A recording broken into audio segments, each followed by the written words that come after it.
आज हम लोग बात करेंगे होस्टिंग रीसेलर बिजनेस के बारे में।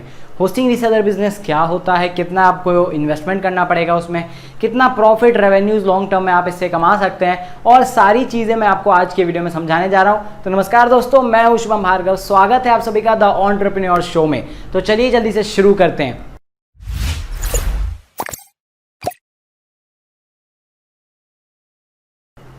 तो आप में से बहुत लोगों ने GoDaddy, Hostinger, HostGator, A2 hosting, site ground और ऐसी न जाने कितनी ही होस्टिंग कंपनीज के बारे में सुना होगा और ये ज़रूर सोचते होंगे कि यार ये कैसे कमाती हैं, क्या इनका बिजनेस मॉडल है, क्या मैं भी इनके जैसा एक बिजनेस स्टार्ट कर सकता हूँ। तो मैं आपको ये सारे क्वेश्चंस आज धीरे धीरे आंसर करता हूँ। तो चलिए, GoDaddy ये सब जैसे आपने बड़े होस्टिंग कंपनीज का नाम लिया तो इनके पास बहुत बड़े बड़े होस्टिंग फार्म्स है, सर्वर फार्म्स है, जिसमें कि उन्होंने बहुत ज़्यादा सर्वर्स लगा के रखे हुए हैं, बहुत ज़्यादा इन्वेस्टमेंट्स हैं उन्होंने की हुई है इन सारे सेटअप में।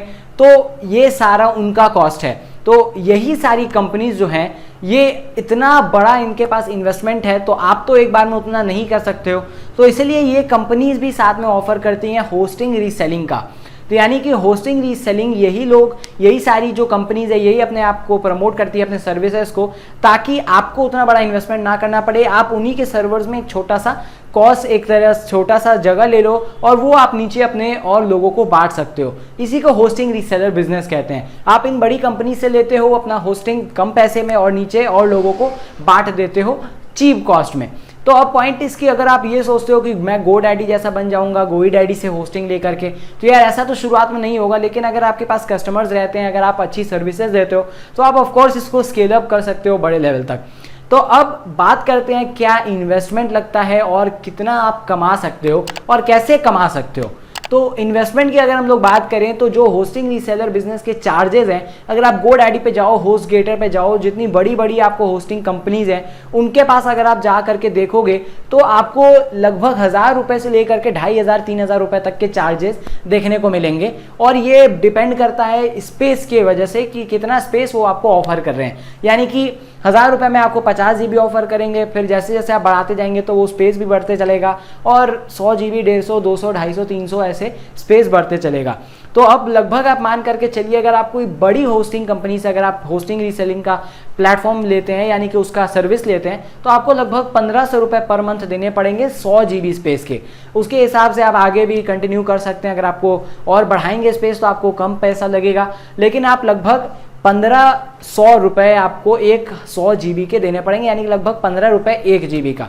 तो अब आपको ये बड़ा कम कॉस्ट लग रहा होगा, लेकिन अगर आप और कई सस्ते कंपनी से लेंगे तो आपका और कम पैसे में भी काम बन सकता है। लेकिन शुरुआत में आप जहां से लेना चाहे ले सकते हैं। मैंने कुछ लिंक्स डिस्क्रिप्शन में दिए हुए हैं जो अच्छी कंपनीज हैं उनके, आप चाहें तो उनको यूज़ कर सकते हैं, नहीं तो आपका जिसको मन करे आप उसको यूज़ कर सकते हो। तो अब पॉइंट इसकी, जब आप होस्टिंग रीसेलर्स के ये प्लेटफॉर्म्स में ये पैसे इन्वेस्ट कर रहे हो, जो कि 1500 से 2000 3000 रुपये जो भी आपको पर मंथ खर्चा करना पड़ेगा, अब यहाँ पे आप कैसे इसे रेवेन्यू जनरेट करोगे। तो अब यहाँ पे आपको क्या होता है कि जब आप पे करते हो एक अमाउंट, जो 1500 रुपये मान के चलते हैं, आपने 1500 रुपये पे किया 100 GB स्पेस के लिए, तो आपको WHMCS का ID पासवर्ड, प्लेटफॉर्म का ID पासवर्ड दे दिया जाता है, आपका एक सेपरेट पासवर्ड बना करके, जिसमें कि अब ये क्या होता है ये भी मैं समझा देता हूँ। ये एक ऐसा प्लेटफॉर्म है जिससे कि आप अपने नीचे लोगों को कंट्रोल पैनल के ID पासवर्ड्स बना करके दे सकते हो। यानी कि आप एक बार जब होस्टिंग रीसेलिंग का बिजनेस में घुसते हो तो आपको अपने सारे एक्सेस मिल जाते हैं कि आप नीचे अपने लोगों को कंट्रोल पैनल्स के ID पासवर्ड बना करके दे सको, और उसमें जितना स्पेस, जितना बैंडविड्थ आपकी मर्जी हो आप उतना दे सकते हो। टाइम लिमिट, डीएक्टिवेशन, सस्पेंशन सब आपके हाथ में है। आप जब चाहे लोगों का अकाउंट टर्मिनेट कर सकते हो अगर उन्होंने पे नहीं किया या फिर कोई वायलेशन वो कर रहे हैं, तो वो सारे पावर्स आपके हाथ में रहते हैं। तो अभी तक तो आपको सुनकर लग रहा होगा कि यार ये कितना अच्छा है, केवल 1500 2000 रुपये मेरे पर मंथ जाएंगे और शायद मैं बहुत अच्छा रेवेन्यूज भी जिससे जनरेट कर सकता हूँ। तो अब चलिए रेवेन्यूज पार्ट पे भी आते हैं। तो अब अगर जब आप 1500 रुपये पर मंथ इन्वेस्ट कर रहे हैं तो ये आपके होस्टिंग पे जा रहा है। अब ये सिर्फ अगर आप होस्टिंग रखते हैं, यानी कि सिर्फ होस्टिंग रीसेलिंग का वो प्लेटफॉर्म जो है वो अगर आपने ले रखा है, यानी कि वो परचेज जो आपने ले रखा है, अब अगर आपको उसको सेल करना है तो आपके पास कुछ जगह तो होनी चाहिए। या तो अब अगर अपने म्यूचुअल कनेक्शंस को दोगे तो कब तक दोगे और कितनों को दोगे, ज़्यादा ज़्यादा 5, 10, 20 को दोगे, लेकिन आपको चाहिए ज़्यादा लोग। तो उसके लिए आप जाओगे सोशल मीडिया प्लेटफॉर्म्स पे, फेसबुक पे पेज बना सकते हो, इंस्टाग्राम पे पेज बना सकते हो, लिंक्डइन पे जा सकते हो, और भी बहुत सारे प्लेटफॉर्म्स है जिसपे आप लोगों को सर्च आउट कर सकते हो। ये कुछ फ्री मेथड्स हो गए। अब लोगों को आप चाहते हो कि लोग नेचुरली आपके पास आए और आप कुछ अच्छे से प्रेजेंट कर सको, तो आप वेबसाइट्स भी अपने लिए बनवा सकते हो, लेकिन वेबसाइट्स पे थोड़ा सा कॉस्टिंग चल जाएगा, जिसमें कि लगभग आपको 15 से 20 हज़ार रुपये शायद लग जाएंगे। लेकिन अगर आपको थोड़ी सी भी कोडिंग आती है या नॉलेज है तो आप खुद से थीम्स खरीद सकते हो, उसके पूरे पैकेजेस आते हैं, बने बनाए आते हैं। आपको बेसिक कोडिंग का नॉलेज होना चाहिए, आप सब कुछ एडिट कर लोगे अपने से, सारा एपीआई इंटीग्रेट अपने से कर सकते हो, लेकिन शर्त यही है कि आपको थोड़ा मोड़ा अपना बेसिक कोडिंग आना चाहिए। और अगर नहीं आता यार तो कोई दोस्त को पकड़ लो जिसको कि आता है, या उसने वो स्टडीज़ की है या फिर वो उसी चीज़ में है, तो आपको शायद कम कॉस्ट में या शायद फ्री में आपके लिए वो चीज़ करके दे दे।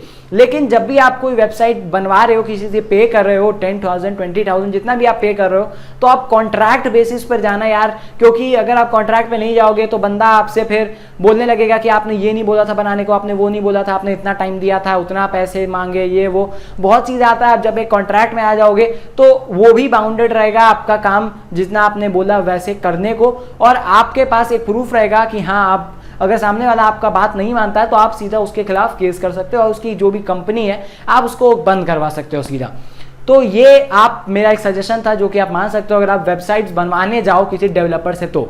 लेकिन जब भी कोई डेवलपर से जाओ तो यार उसका परचेज, उसका पोर्टफोलियो देख लो कि कैसा वो बनाता है वेबसाइट। और साथ में आपको मैं बता दूं कि ऐसी वेबसाइट्स के कोड्स मिलते हैं इन्वेटो मार्केट पे, आप चाहें तो ले सकते हैं जा करके, मुश्किल से 5-6 हज़ार रुपए के मिल जाएंगे आपको, और 4-5 हज़ार रुपये होस्टिंग में भी खर्चा, जो कि अगर आप ये रीसेलर होस्टिंग लेते हो तो आपको खुद का सी पैनल मिल जाता है, यानी कि आपको होस्टिंग पे खर्चा करने का जरूरत नहीं है। तो आप केवल वो वेबसाइट के कोड ले करके थोड़ा सा एडिट अगर आप जानते हो खुद से तो आप खुद कर लीजिए, नहीं तो सामने वाले से करवा लीजिए, तो आप 5-10 हज़ार रुपये में आराम से आपका सब कुछ हो जाएगा।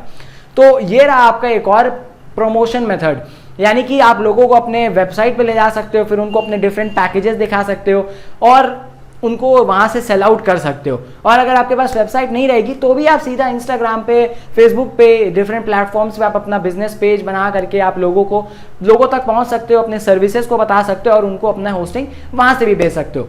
अब बात आता है कि आपका बिजनेस क्यों चलेगा यार। तो अब आप बहुत सारे लोगों को देखोगे, बहुत सारे आप शायद नाम भी नहीं जानते होगे, वैसे वैसे होस्टिंग प्लेटफॉर्म्स भी हैं, तो लेकिन बहुत सारे खुलते हैं, बहुत सारे बंद हो जाते हैं। तो आपको ये ज़रूर ध्यान में रखना है कि आपके पास कुछ डिफरेंशिएटिंग फैक्टर होना चाहिए जिससे कि आप लॉन्ग टर्म तक चल सको। और शुरुआत में बिल्कुल मत सोचना यार कि मैंने 2,000 रुपये लगा दिए हैं तो मुझे 10,000 रुपये बनाने हैं, 20,000 रुपये बनाने हैं, मैं एकदम कमा करके जाऊंगा, इसी को अपना फुल टाइम बिजनेस बना लूंगा। यार धीरे धीरे स्केल अप करो। एक बार में अगर आप 2,000 रुपये लगाते हो महीने का, तो ये मत सोचो कि मुझे 10,000 चाहिए। शुरुआत में सोचो कि 2,000 का मेरा कॉस्ट निकल जाए और लोग मुझसे खुश रहे मेरे सर्विस से। फिर जब आपके पास लोग बढ़ते हैं तो उस 2,000 रुपये से 4,000 रुपये बनाने का सोचो। फिर बड़े कॉस्ट पे, बड़े प्लेटफॉर्म्स पे कम कॉस्ट पे ज़्यादा चीप में ले लो आप, ज़्यादा स्टोरेज, तो आपको रेट और कम लगेगा। फिर आप और बड़े प्लेटफॉर्म्स पे जा सकते हो और थोड़ा सा चार्जेस बढ़ा सकते हो। तो धीरे धीरे स्केल अप करो ताकि एक बार में आपको, लोगों को ये नहीं लगे कि यार ये तो GoDaddy से भी महंगे हैं। तो इसीलिए आपको ये सब चीज़ें ध्यान में रखनी है। और साथ में GoDaddy, HostGator, ये सब को आप जानते ही होंगे, उनके मंथली चार्जेस 200-300 रुपये से तो शुरू होते हैं। तो आपको इसमें भी कुछ डिफरेंशिएटिंग फैक्टर रखने हैं। यानी कि इंस्टाग्राम पे जब मैं सर्च करता हूँ तो मैं आपको एग्जांपल देता हूँ कि बहुत सारी कंपनीज, बहुत सारी होस्टिंग मुझे एड्स दिखती हैं जो कि 29 रुपीज़, 49 रुपीज़ पर मंथ में अपना होस्टिंग ऑफर करती हैं। तो वो सब भी होस्टिंग रीसेलिंग बिजनेस ही है जो कि एक तरह से किसी ने शुरू ही किया है। तो आप भी उस चीज़ को फॉलो कर सकते हो, लेकिन दिमाग में यही रखो यार कि आपको कुछ अलग करना है। और अलग से ये मतलब नहीं कि आप बिल्कुल कुछ अलग ही कर जाओ, लेकिन अलग से ये मतलब है कि जो कंपनीज में जो दिक्कतें आ रही है, जो लोगों को, जो आपको पर्सनली दिक्कत लगती है, उसको कमी करने, उसको दूर करने का कोशिश करो, तो फिर आपका कुछ बात बन सकता है। यानी कि जैसे 29 रुपीज़ पर मंथ में अगर आप बेचोगे 500 MB स्पेस या फिर 1 GB भी अगर आप बेचोगे 29 रुपीज़ में, एग्जाम्पल लेकर के चलते हैं, आपको मिलते हैं 100 GB 1,500 रुपये में, टैक्स लेकर के 1600-1700 रुपए जाएगा। अगर आप 29 रुपीज में भी 1 GB किसी को देते हो यार, तो क्या दिक्कत है। 1 GB में अगर आप किसी को 1 GB ऑफर कर रहे हो तो उसमें अच्छी खासी बहुत अच्छी साइट बन जाएगी। 1 GB स्पेस बहुत होता है वेबसाइट बनाने के लिए। और अगर आप 100 GB लोगों को बांटोगे तो 100 लोगों को बांटने का आपको रेवेन्यू होगा 2900 रुपीज।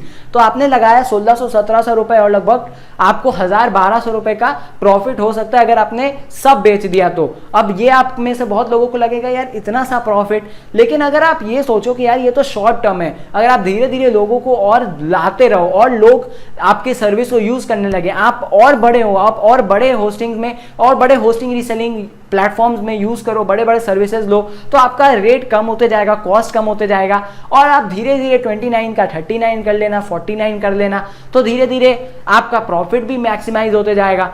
लेकिन एक बार में ये मत सोचना कि मुझे एक बार में ही अपने पैसे को डबल ट्रिपल चौपल और पूरा 10-20 गुना अभी कर लेना है। ये शेयर मार्केट नहीं है यार, बिजनेस है। आराम से धीरे धीरे टाइम लगाओ, धीरे धीरे टाइम दो और धीरे धीरे स्केल अप करो, तो वैसे आपका बिजनेस बड़ा हो सकता है। तो आपको अभी तक समझ में आ गया होगा कि कहां से आप ये प्लेटफॉर्म्स, होस्टिंग रीसेलिंग के प्लेटफॉर्म्स, ये सर्विसेज को ले सकते हैं, कैसे इसको प्रमोट कर सकते हैं, कैसे बेच सकते हैं और कितना रेवेन्यू जनरेट कर सकते हैं, और प्रॉफिट का मैंने बता ही दिया यार। तो अब पॉइंट इज, आखिरी क्वेश्चन जो है कि आप इसको लॉन्ग टर्म तक लेकर के जा सकते हो कि नहीं। तो अब अगर आप केवल इसी पे निर्भर हो जाओगे तो आपको थोड़ा सा दिक्कत देगा शुरुआत में ये सारी चीजें चलाने को, क्योंकि 1000-2000 रुपए, 5000 रुपए अगर आप मंथली बचाओगे तो शायद उससे ज्यादा आपका कुछ होगा नहीं। लेकिन अगर इससे ज्यादा का लालच करोगे तो फिर बिजनेस चलेगा नहीं।